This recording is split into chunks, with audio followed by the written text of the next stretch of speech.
time and space. Everywhere and anywhere, every star that ever was. Where do you want to start?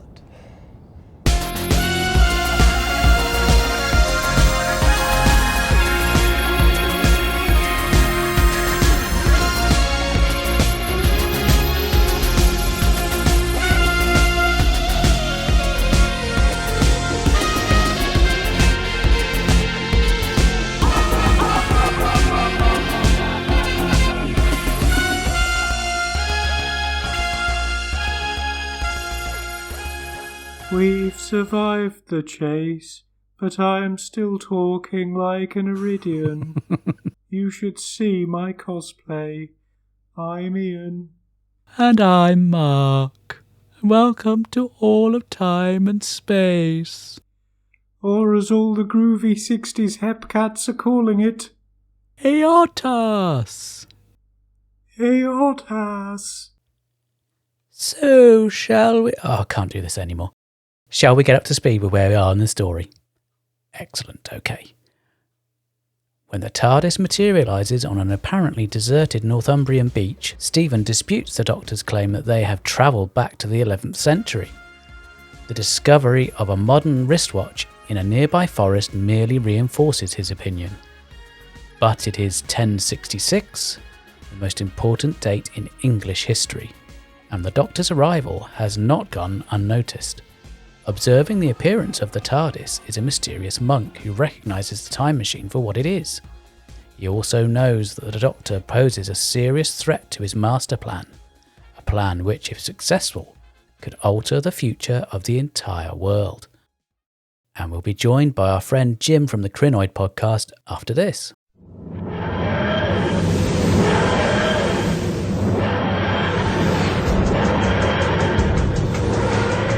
I wonder where the TARDIS will take us next. It must be 1066.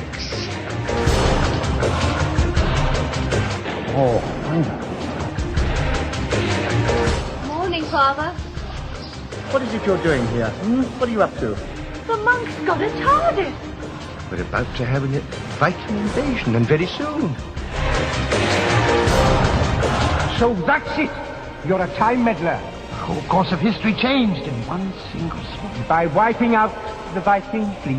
Why would he want to? He wants to destroy the whole pattern of world history. He won't listen. He's determined to have his own way. It's got to be stopped. He must be stopped.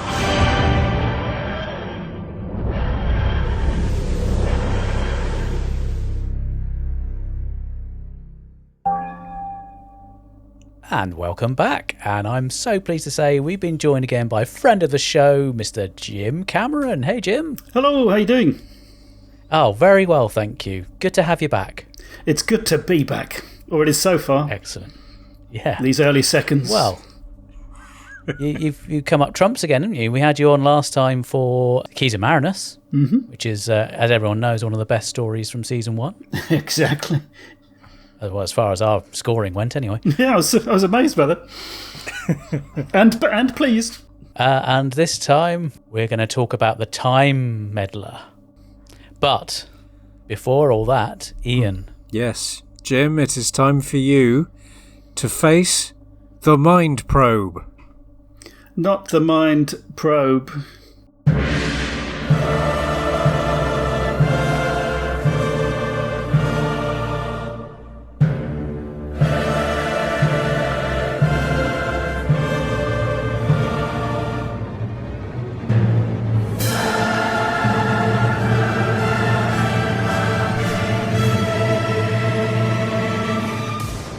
Not the Mind Probe. Oh, that's very good. Oh, it's very good. Yeah, but I'm afraid it is now. How to break this to you. So, satisfy the Mind Probe, Jim, and you will be returned at the end of the podcast to your customary time and place.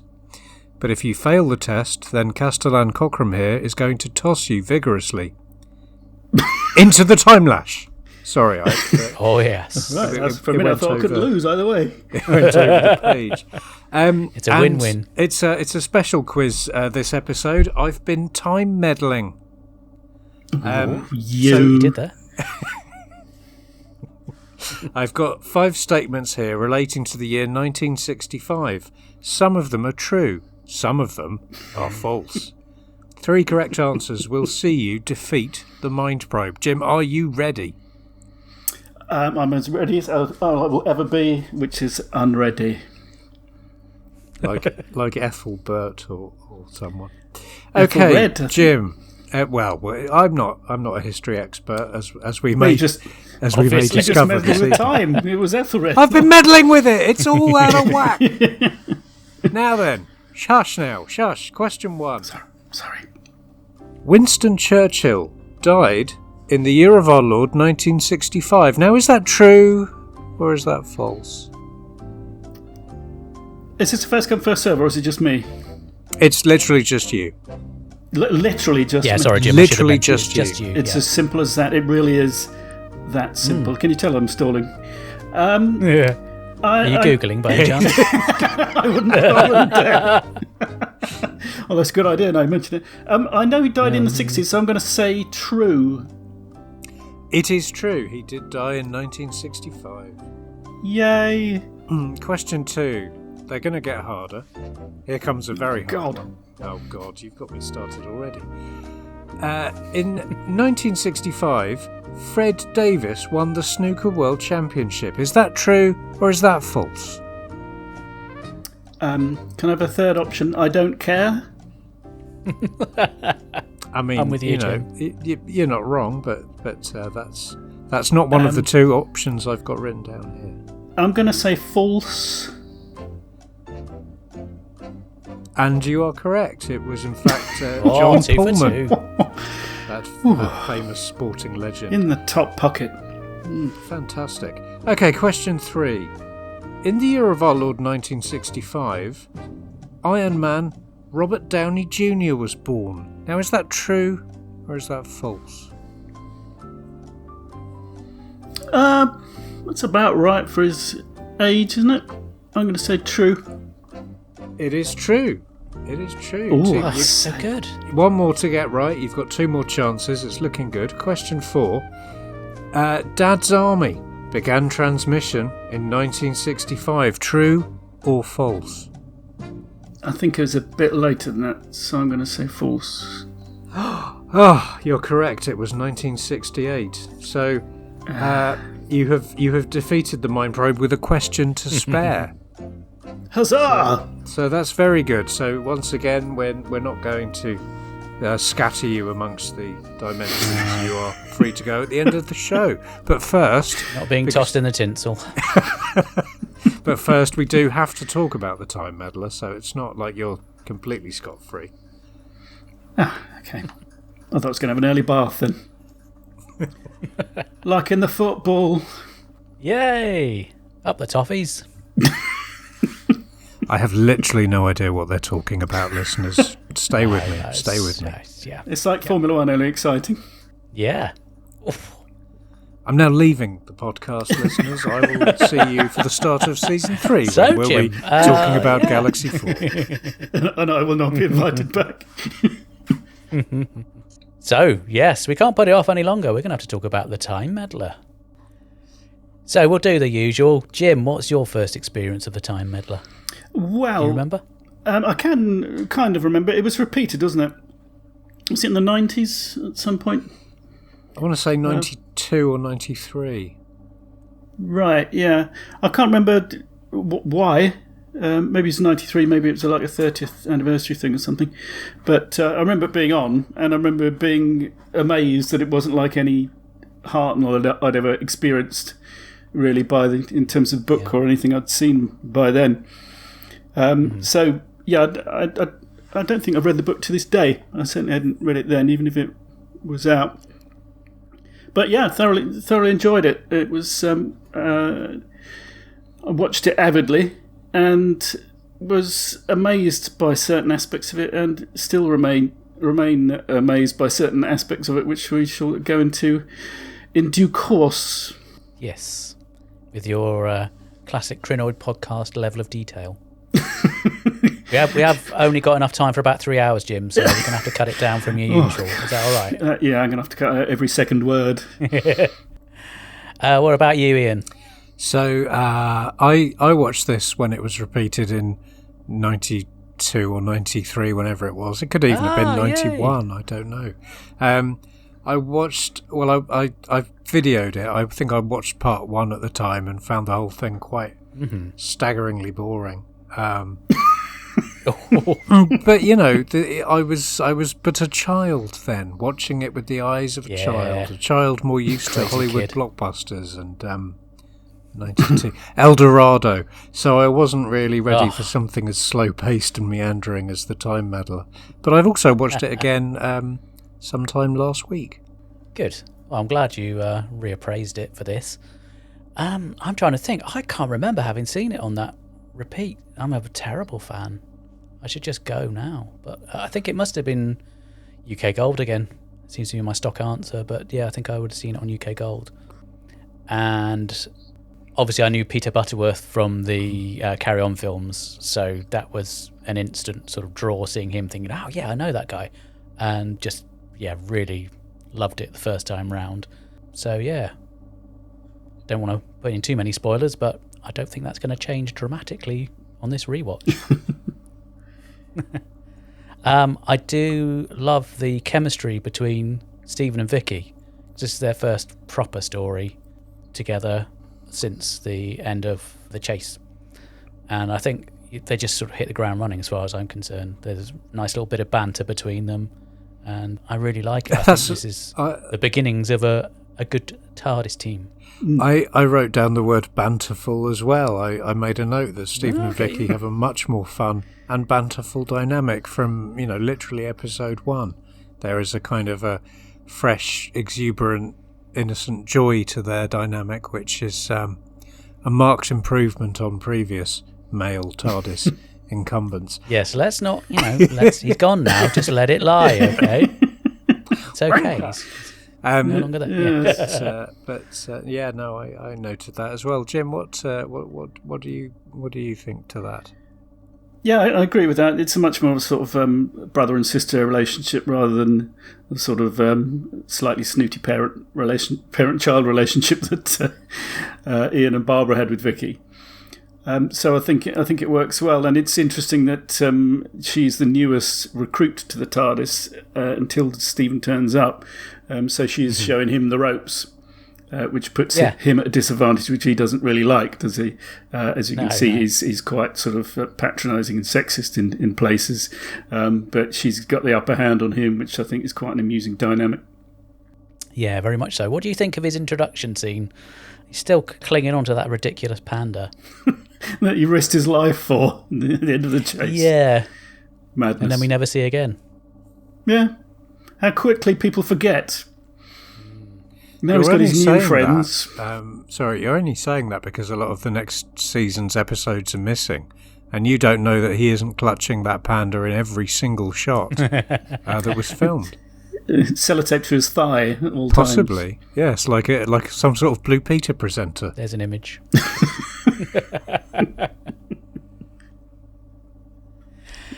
So, yes, they arrive in 1066 in England, and young Stephen isn't entirely convinced that they've travelled in time.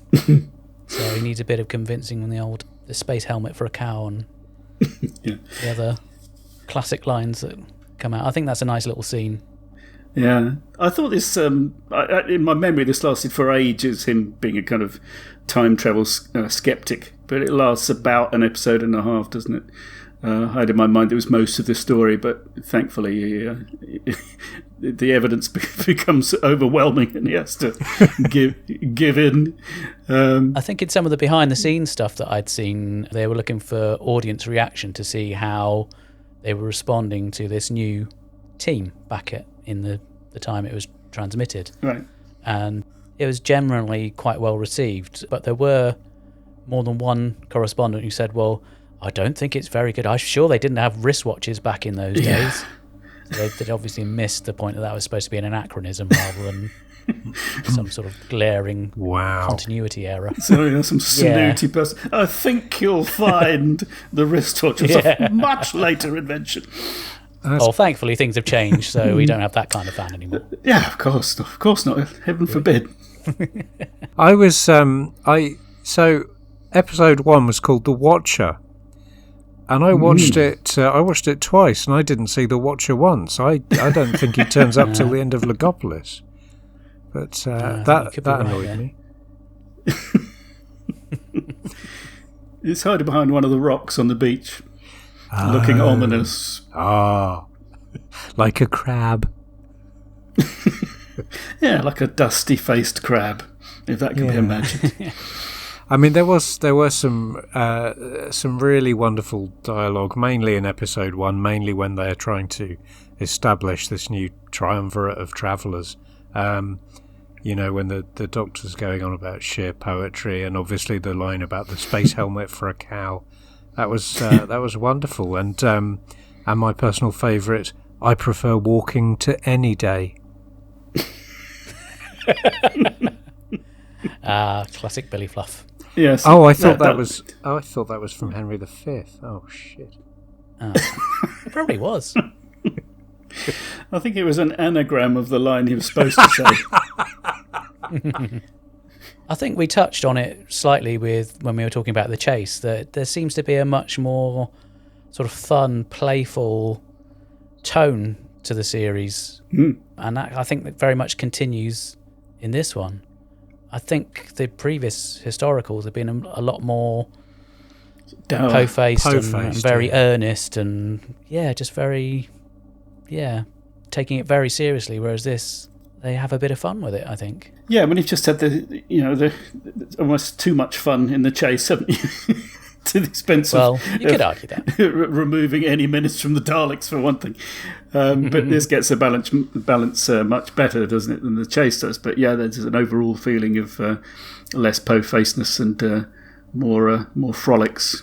Yeah, and of course it's the first instance of the old pseudo-historical, as we like to call it in fandom, where you go back in time, but there's this sort of alien element which had never really cropped up before. So that, I think they were interested in blurring the lines and just try and come up with a new take on it, because it must be difficult. And it's one of those things, it's a double-edged sword. You've got this show that can be anything and can do anything, but you've got to try and balance between sort of consistency and also trying to keep the viewer's interest. Yeah, everything kind of falls into a format eventually, doesn't it? There's a limit to how kind of blue sky you can be about these things. But the treatment of history has changed, hasn't it? I mean, you start with, like with the Aztecs, the line is you can't change history, not one line, isn't it? It's not clear whether that means you cannot do it or you shouldn't do it. And then in the Reign of Terror, which is by Spooner, as this one is, whatever you do, events will carry on as they were going to anyway, and history is going to remain intact. So they had that scene in the TARDIS, and they're saying whatever they had done, Robespierre would still have been murdered, and everything would have happened just the way it did. But in this one, it's a complete 180, isn't it? Yeah. If you interfere with time, you can change it, and if you do, all the future history books will change as a result of it. So that's a completely different way of looking at time, but a much more interesting one, because you're mired in sort of losing access to the TARDIS and being swept away by historical events in the previous historicals, aren't you? Whereas here you can actually, what you do does make a difference. Yeah. I like the way they handled them getting separated from the TARDIS this time round, because we've complained before about the really quite terrible contrivances they've come up with in the past to, as soon as they step out of the doors, there's, something happens. Whereas with this, you're left with the impression that it's been swept out to sea and you're not going to see it again. So that's a nice variation on that theme. I like the thing where Vicky's wondering if a doctor moved it. And the only way you could move it is to get it and fly it somewhere, in which case they'll never see him again, because he'll never get back to the right place in the right time. Yeah, so, that's it's so precarious, in the days when the TARDIS couldn't be controlled at all. What do you think of the pacing of this one? It's a 4-parter, so it's not overly long by 60s standards, but I think it goes along at a reasonable pace. I like the sort of build-ups. The cliffhangers are generally pretty decent throughout. Would you agree? Yeah, I'd agree with that. I mean, there's an absolute banger of a cliffhanger in episode 3, isn't there? You know, when we see another TARDIS for the first time. Yeah. But I think it. I mean, Iain was saying to his young eyes, it was deathly slow, and I guess it probably is to a lot of people. But I mean, Dennis Spooner is a very experienced writer, even at this stage, isn't he? And I think he knows how to the succession of reveals is very well done. You know, you get the feeling that you're in sort of 1066 sort of time, but then you see the monk looking for a watch on his wrist, then you see someone finding the watch, then you see a light that comes on that looks like it must be an electric light, not a candle, in the distance, and then you get the monks chanting slowing down, and then you find out that it's a record, and then you see... It's funny they showed this in 1992, because that took me right back to... Do you remember there was that craze in the charts for a little while where you had all this Gregorian chanting and... Enigma. Was it Sadness Part 1? Yes, that's right, Christ. Maybe this is where it came from. Maybe Enigma were sitting there in the studio recording some of their hard rock stylings, and they all watched the Time Meddler, and they thought, now hang on a minute, I'll have a bit of that. Yeah. That changes everything. Well, let's leap gaily hand in hand, if you will, to the elephant in the room, which is now. If I have a plan to do something, I'm going to make a little Excel spreadsheet, maybe with action points.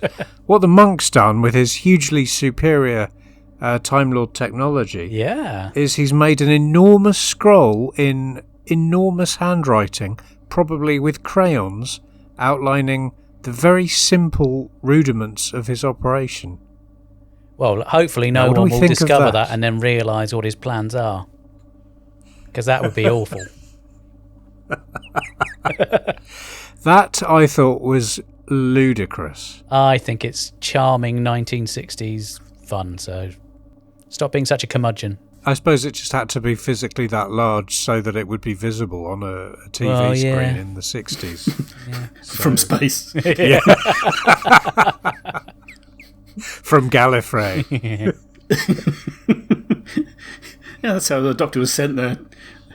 They looked through their space telescope and saw his to-do list. What do we think of Peter Butterworth? Did we enjoy his performance? Iain, surely you can't not love the monk.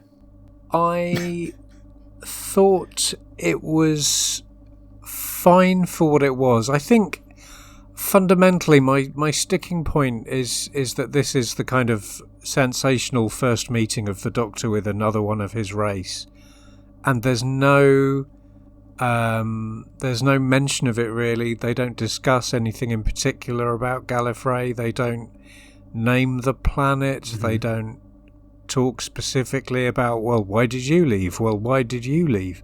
It's almost like they had the courage to have another member of the Doctor's race, but they knew that they'd be making a rock for their back if they elaborated too much about him. So he's a very light and fluffy character who comes across as just a sort of hapless twit rather than anything else. And it was a very enjoyable and lovable performance. But I didn't really feel any sense of great menace or peril because the guy was clearly a fool. And I don't know if I was supposed to really or not, or if we're just supposed to assume that a lot of the Doctor's people are, a bit simple. Well, that's a point of view, of course.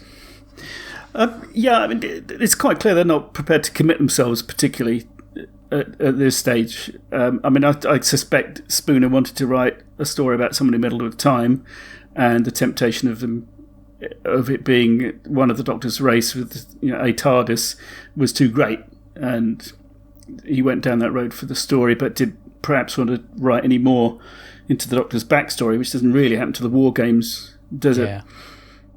But I think it's an interesting glimpse into a path that the Doctor himself could have taken. I mean, obviously he's got similar sort of powers and capabilities to the monk, and whereas he's interested in curiosity and the gathering of knowledge, the monk just likes making mischief, doesn't he? Yeah, he's... You're right. It's a good thing they don't have the same habits. Oh. I'm here all week. Try the It's like a cuddlier precursor to the Master, really, isn't he? Yeah, well, you see, the Master uses his powers for evil, and the monk uses them for kind of mischief. I mean, his heart's kind of in the right place because he thinks that Harold is going to be a good king, and there'll be fewer battles. He's like a cheeky schoolboy, really, France isn't and he? all the rest of it. Yeah, a bit like that. I know there's kind of some method to his madness. In a way, he's a bit more like the Rani, isn't he? I mean, she's got a sort of ruthless scientist. I mean, who humans are just collateral damage. Yeah. To her projects, she wants to do something, and if people die, then so what? And that's kind of what he's doing because he's going to wipe out these Vikings just so he can get his own version of history. So he's like a slightly more benign version of her. So it's interesting when you look back at and compare him to other Time Lords we have known and loved. But at the time, it's not quite as mind blowing a meeting.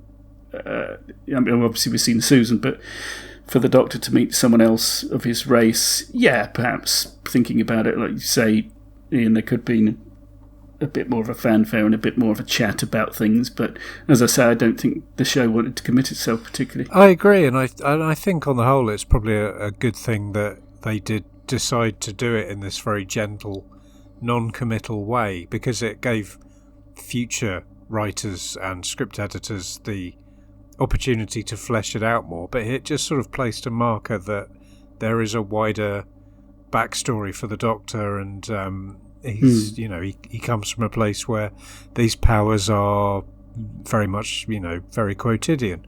So I think it's interesting. I'm not saying it's necessarily a negative thing, but I think it's a very interesting, delicate way of introducing another time traveller. Yeah, it's certainly delicate. Yeah, they're keen not to dump a load of continuity onto the character and just completely screw it up for forevermore. Yeah. Sorry.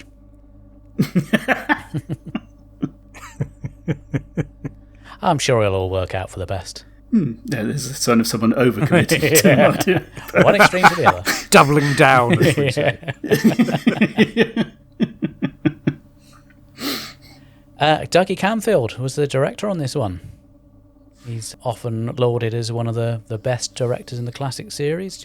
How do we feel he handled the direction on this? I do love the scenes on the beach. They've got quite often in old Who, you'll see something that's set in a studio that's meant to be outdoors, and it's very obviously a set, whereas I felt like particularly the clifftop bits were really well realised.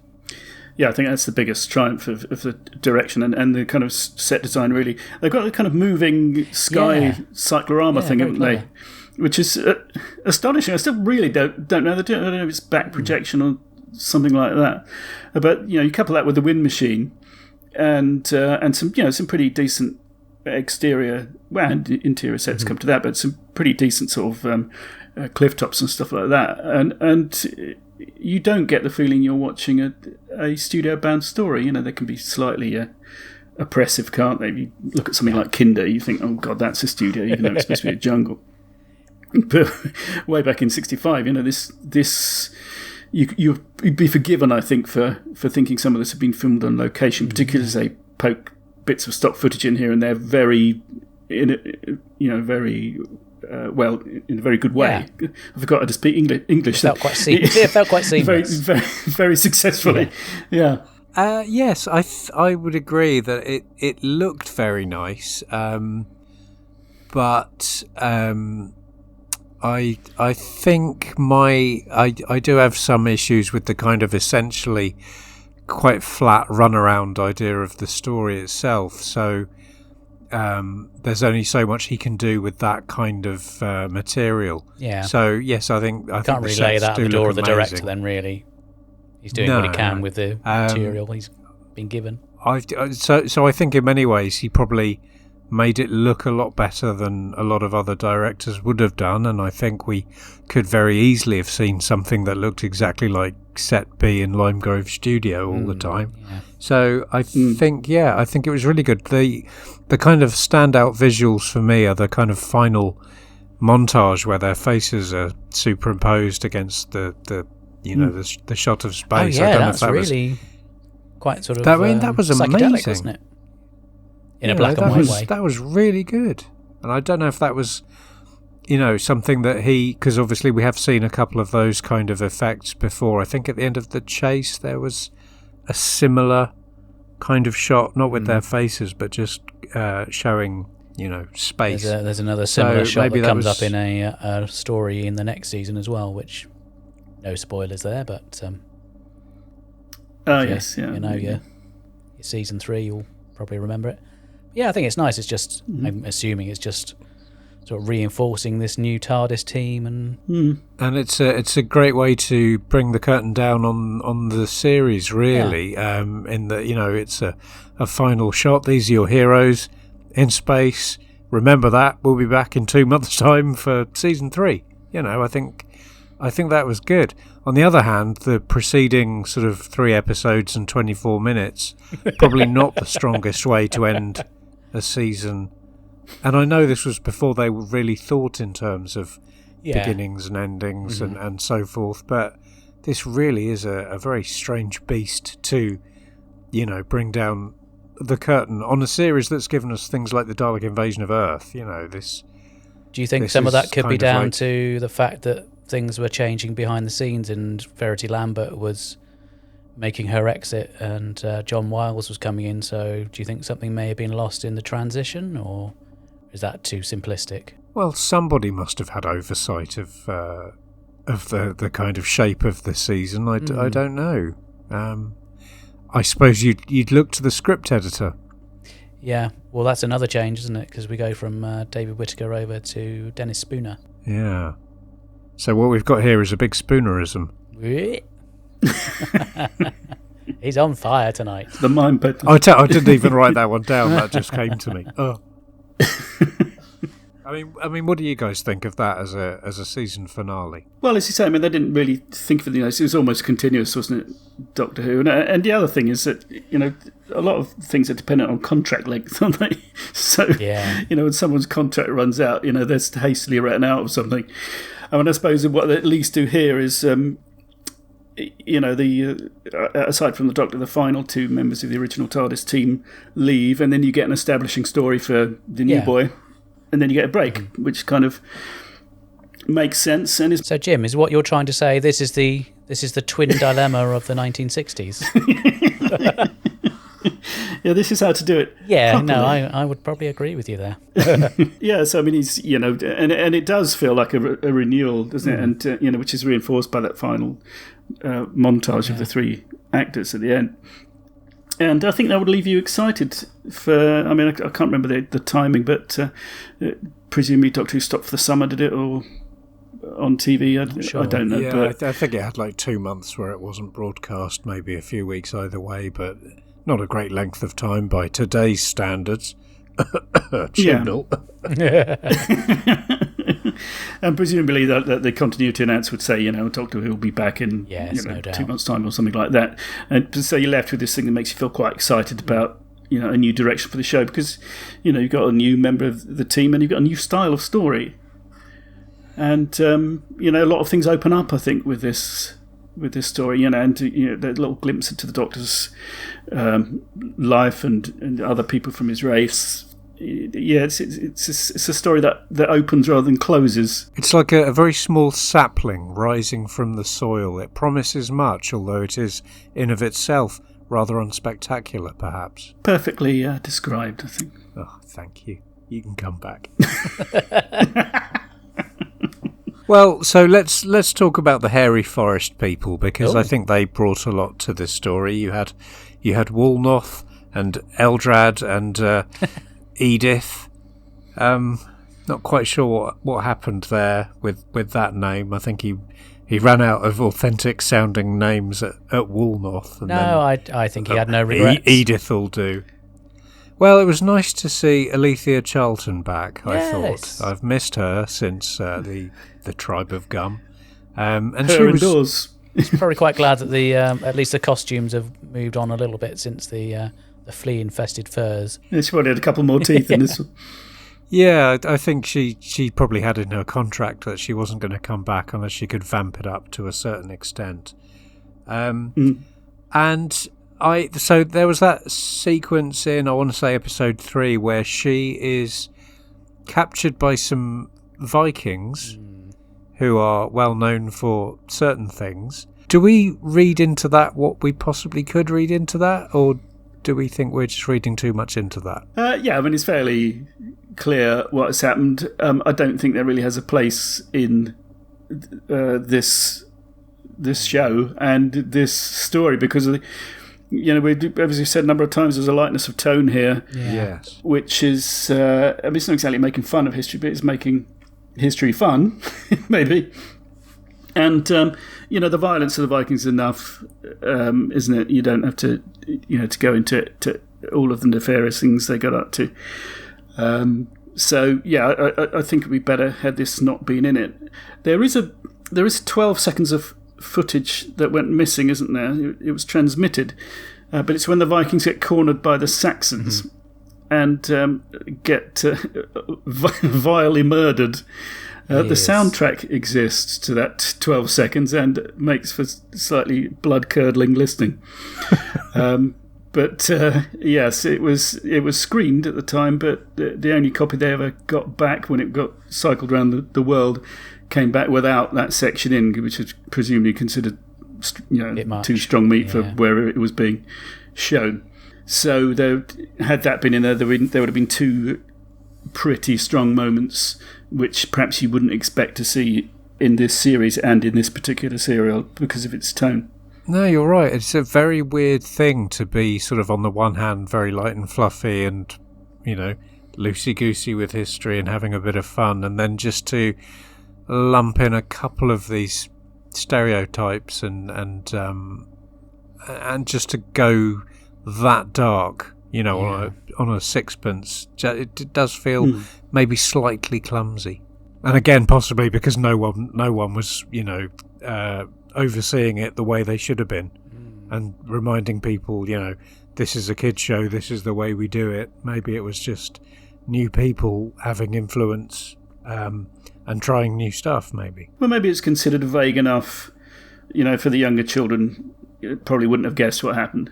They might have thought she was just beaten up or something, which is bad enough, obviously, but yeah, I mean, presumably this went in front of somebody before it went out because, that was standard practice later on, and I assume it was at this stage of the show's history as well. Somebody, gave it the thumbs up, but it seems misjudged, I think. Yeah, I can't argue with that. So another thing that I noticed was that obviously we had no Mr. Hartnell in episode 2. Yes. And how do you feel they handled that? I thought that worked relatively well. Well, I think this was the first time I really noticed it happening. Like in previous episodes, Iain's had a holiday, or well, they all have. Let's be honest. Mm-hmm. But this is the first time I thought, oh, hello, he's not coming out of that cupboard for 25 minutes. And I don't know if that is because we have come to get this kind of subconscious awareness that could always be a possibility. But now, whenever it gets to 4 minutes into an episode and I don't see someone, I suppose I'm sort of hardwired to go, oh, maybe they're off this week. Maybe he's sunning himself on the nude beaches of Crete, or whatever he did. I don't know. I'm not a historian. Hopefully that footage was excised as well. No, that was in the next one. That one didn't get past. The withered, dangly bits of Traltos is the next. What a shame most of Galaxy 4 is missing. What do you think this is, a budgie smuggler for a cow?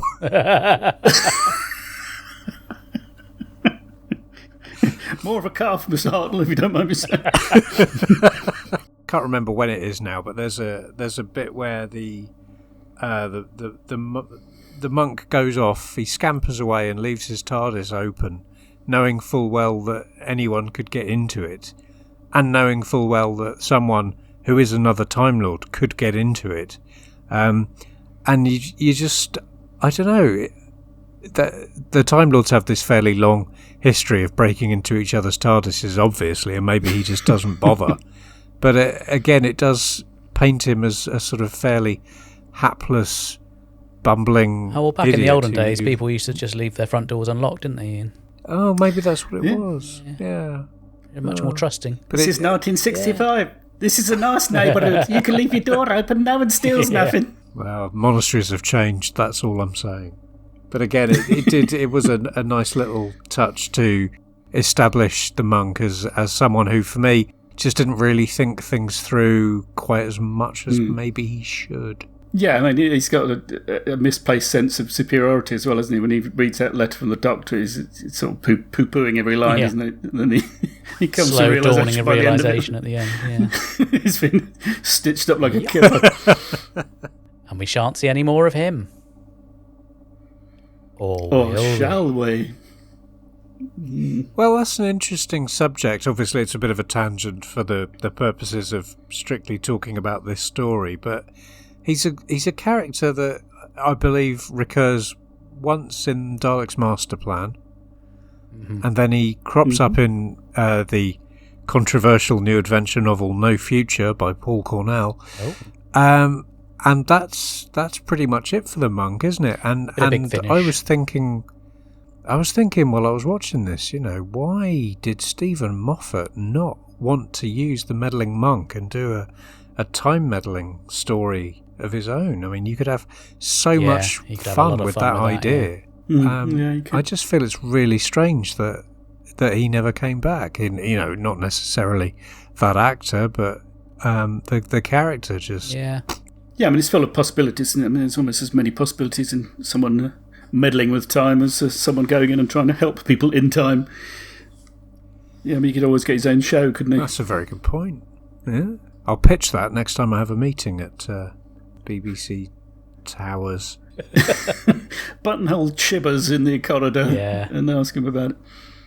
Well, it's the sort of thing he might do as well, isn't it? He's fond of, fairly large throwbacks to earlier eras of Doctor Who, so maybe it's coming along in the autumn of this year. Maybe there'll be an episode with the monk. But there's obviously such a list of characters that people want to see brought back. Would either of you sort of prioritise bringing back the monk, or are there other characters from the classic era that you'd rather see again? Well, yeah, there probably are ones that I prefer, but I have no problem with seeing him back in, as long as you've got the right kind of actor. Obviously, Peter Butterworth is no condition to do it, but I mean, if had a similar sort of treatment of the character and it wasn't rewritten to make him something else entirely, I think it would be quite nice to see somebody who has these same abilities as a doctor, but uses them for, messing stuff up for his own amusement. I think that would be fine. I think there's some mileage. I mean, it's the obvious time for him to come back in the classic series was the King's Demons, wasn't it? Because that's a time meddlery thing to do and not a mastery thing to do, really. But they didn't bother then, and I can't see them bothering now, really.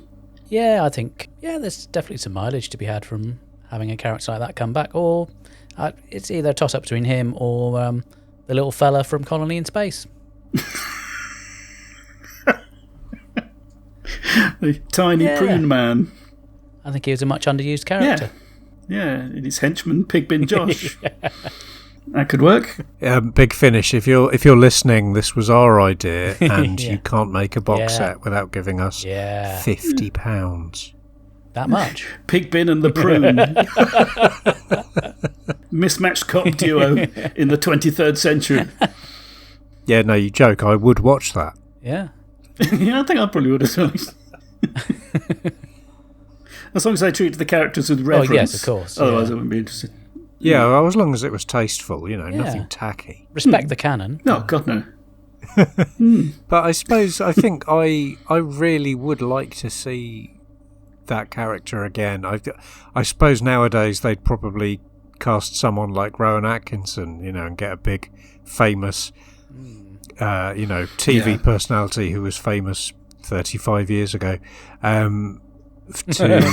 to to do that. You know, someone like that. I'm not dissing Blackadder, but whereas I think Big Finish used the character, and they've got they've had Graham Garden and Rufus Hound. Oh yeah. Right, so it's clearly a bit of a fan favourite, and obviously that's not enough of a reason to do something on primetime BBC One. But if Big Finish can find enough to do with that character to keep him coming back and keep him interesting, then you know, I'm going to start some sort of campaign to bring the monk back. I didn't see this happening. I've never been an activist really, but no, I'm going to start some kind of movement, like a Twitter poll or something. No, I'm literally going to have a movement. You two carry on while I pop to. Oh. So, have either of you heard any of the Big Finish monk stuff? I'll be honest, I haven't. No.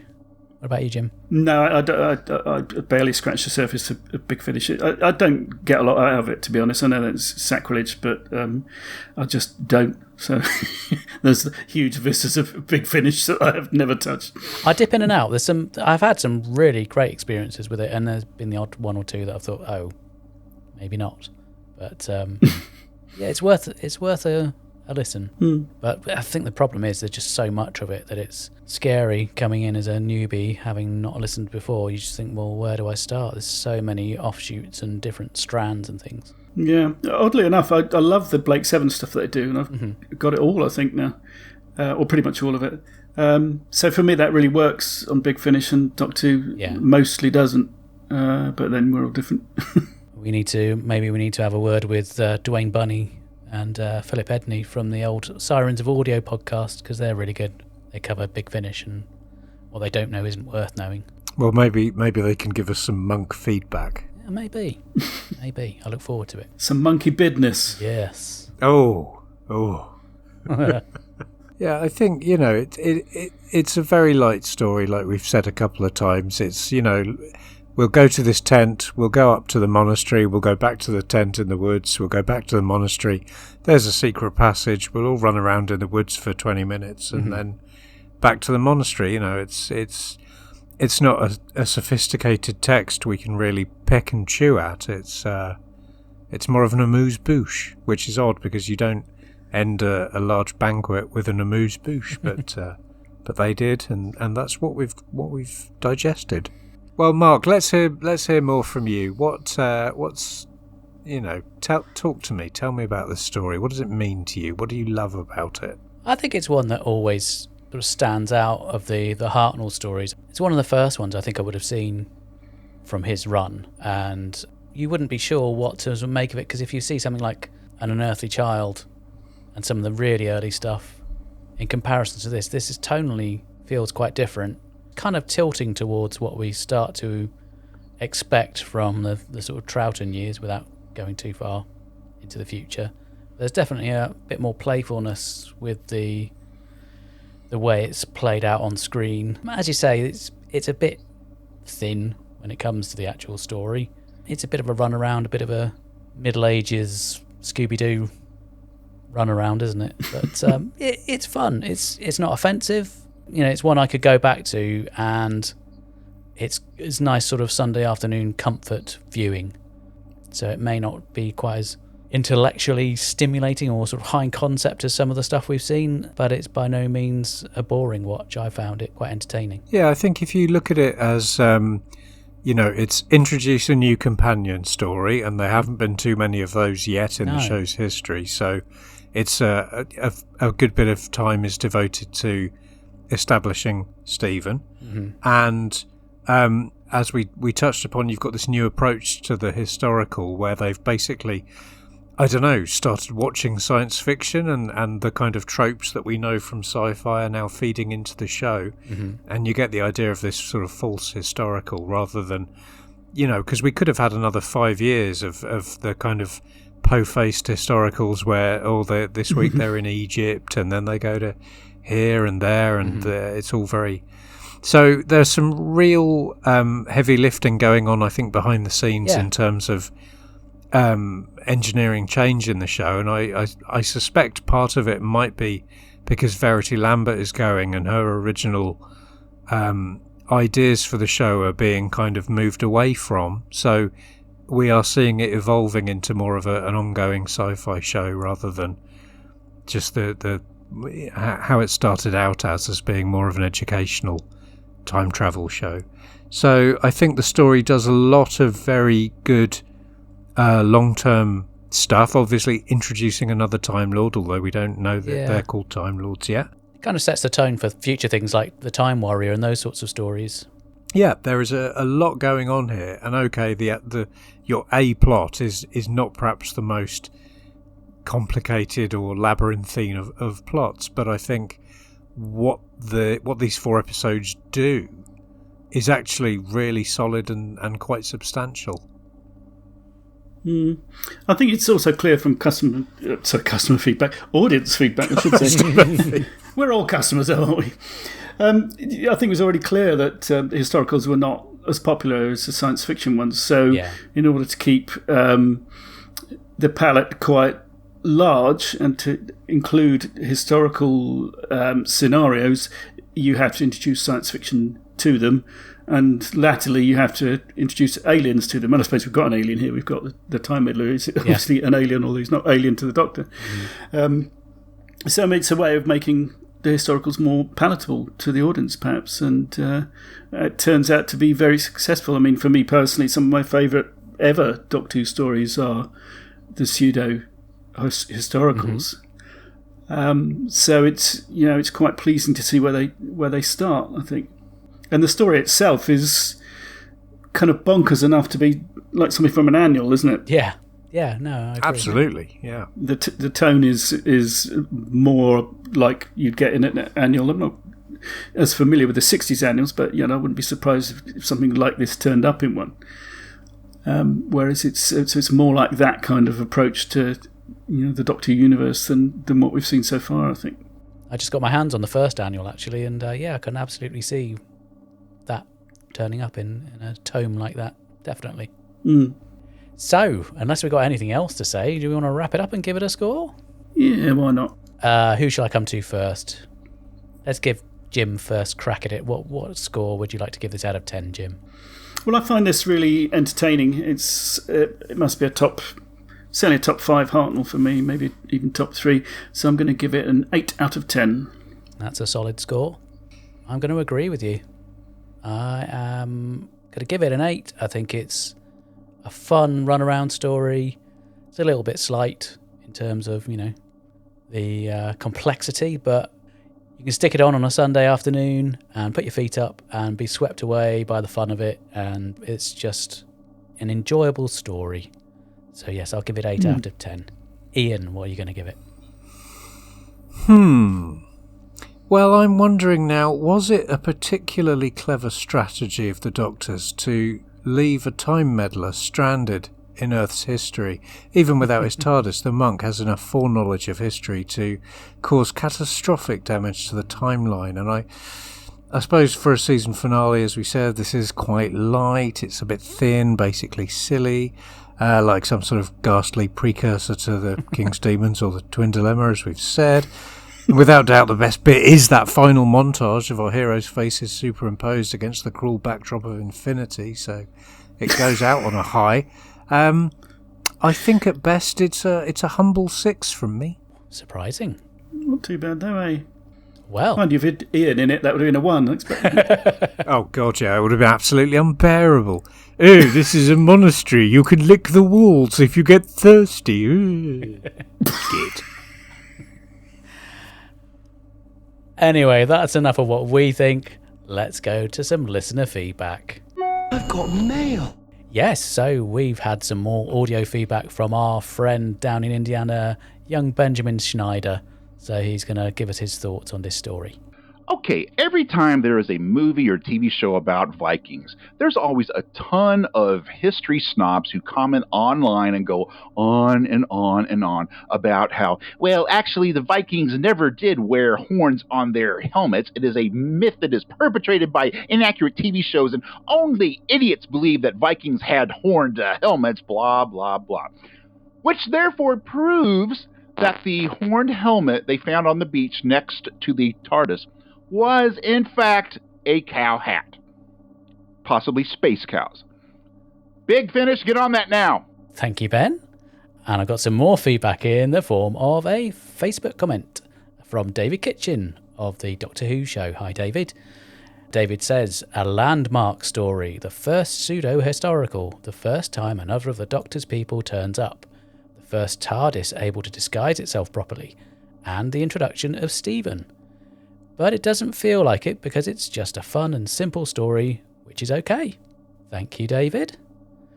Next up, we have Gallifrey's Most Wanted on Twitter. That's at Gallifrey's MWPod, and this is Ross. Great podcast, by the way. You should check it out. It is one of my, brackets Ross, all-time favourite Doctor Who stories. I love the monk. I think that this is a vastly underappreciated TARDIS team. Vicky is amazing, and Stephen plays the action hero role perfectly. Thank you, Ross. And on a similar note, we've heard from the City of Jeff, who's also on the same podcast. That's Jeff Goddard. And Jeff says, it's just brilliant, isn't it? Love Vicky being the now experienced hand at this time travel malarkey and showing the new boy Stephen the ropes. The monk and the Doctor are a joy together and a hint of the Doctor's pre-TV life. The monk's TARDIS reveal must have been mind-blowing at the time. I love the scrolling clouds on the clifftop scenes and the lovely chemistry between Edith and the Doctor. Yay, Alethea Charlton's back. Yeah, Yay. A beautiful end to one of the best seasons of Doctor Who ever. Thank you, Jeff. And we've also heard from Anthony Carroll on Twitter, at Carroll Anthony. And they say, love it. Simple plot, told very well. Peter Butterworth is a complete joy. Great fun. 8 out of 10. Best bit equals the monk peering into the shrunken TARDIS. Yeah, that is a classic scene. And lastly from me, we have Sir Sucky of Kark from the rather fantastic Proctor Who podcast, and an old friend of ours. He says, I remember it fondly from its repeat showing on BBC Two. Peter Butterworth was having so much fun as the monk. I loved the shock moment of both discovering the record player and finding another TARDIS. The regulars were great. Some of the other guest cast were a bit ropey, though. Oh. So, mixed opinion there from our Sucky. Thank you, Sucky.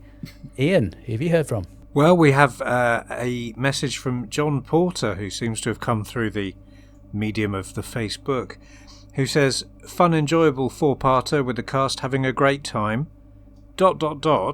The Doctor's stance in this story is probably the reason why I still can't get past that tank in The Magician's Apprentice. Oh. He makes a good point, I feel.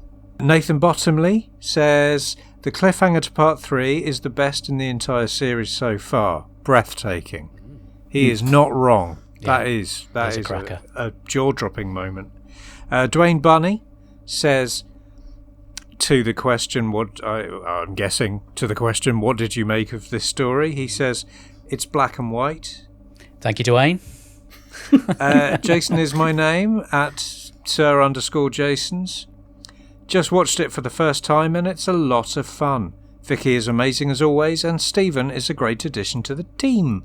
The monk is a great antagonist who you can't help but love, and the Doctor's interactions with him are golden.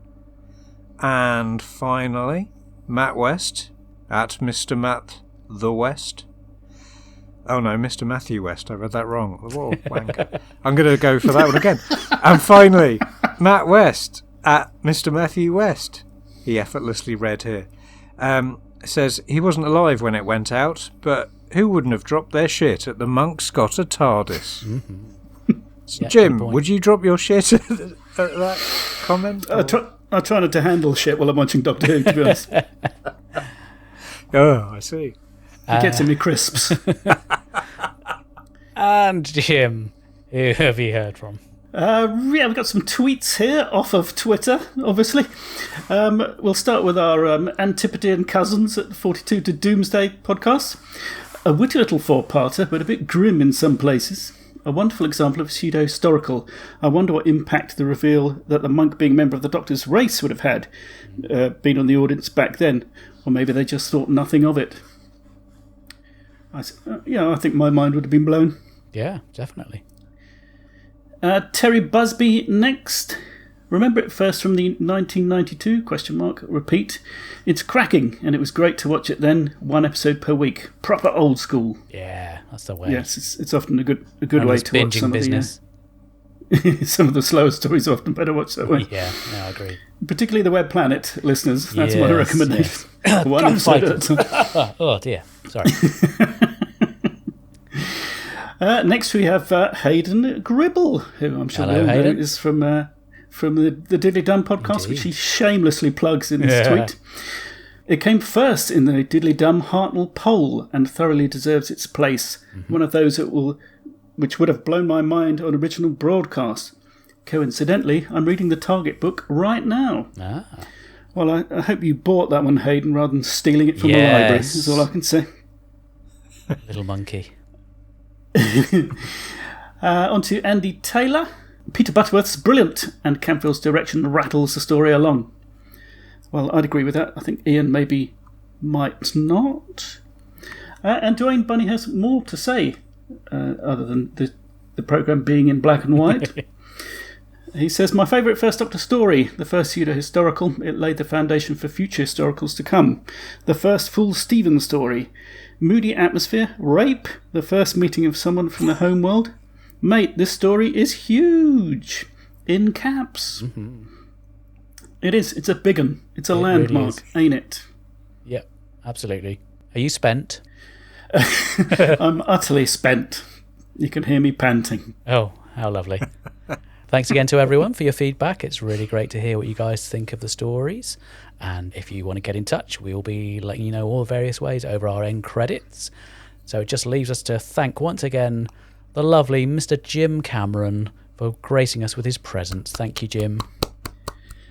God bless you, governors. It's a pleasure as always. Would you like to give your wares a quick plug before you disappear?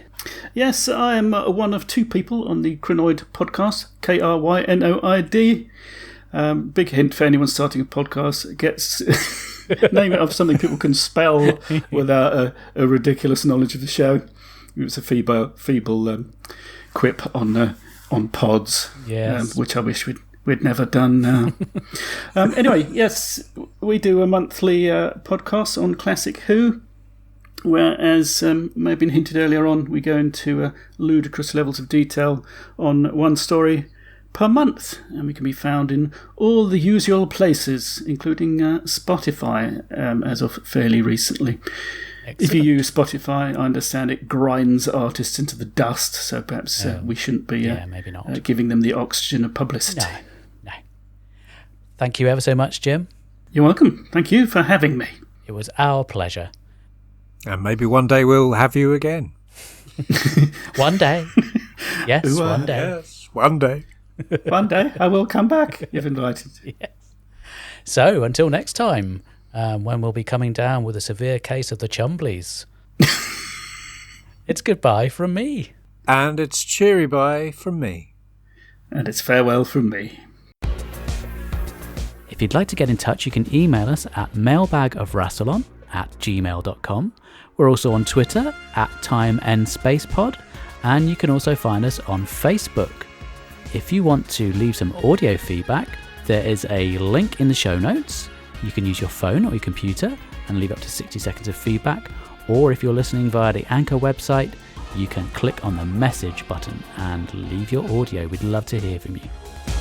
And thank you to Momo Tempo for providing our theme music.